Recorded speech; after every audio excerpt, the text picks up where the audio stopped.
નમસ્કાર દર્શક મિત્રો, આપ જોઈ રહ્યા છો ડિજિટલ ન્યૂઝ। જોઈએ આજના મુખ્ય સમાચાર ફરી એકવાર ડિજિટલ ન્યૂઝ સાથે।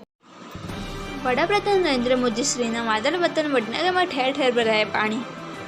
આમ જનતા પરેશાન પ્રેરિત મોન્સૂન કામગીરી અનેક સવાલો ઉઠ્યા, કારણ કે શહેર તો ઠીક, પરંતુ મામલતદાર ઓફિસ અને કોર્ટ બિલ્ડિંગના મેઇન ગેટ તેમજ રોડ પર ઢીંચણમાં પાણી ભરાયેલા છે, તો અન્ય વિસ્તારોની દશા કેવી હશે?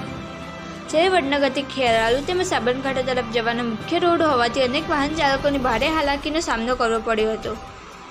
અમુક વાહન ચાલકો હિંમત કરી વાહન પસાર કરી રહ્યા હતા, ત્યારે અમુક વાહનો તો બંધ પણ પડી ગયા હતા।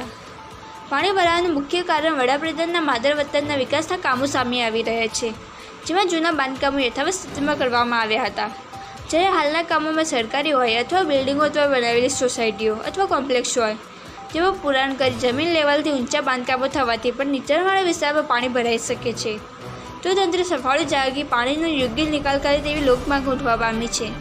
જો વડાપ્રધાનના માદળ વતનમાં જ આવી વિકટ સમસ્યા સર્જાતી હોય તો દેશના અન્ય રાજ્યોની તો વાત જ શી કરવી। જેનો રિપોર્ટ ડિજિટલ ન્યૂઝ લાસણ।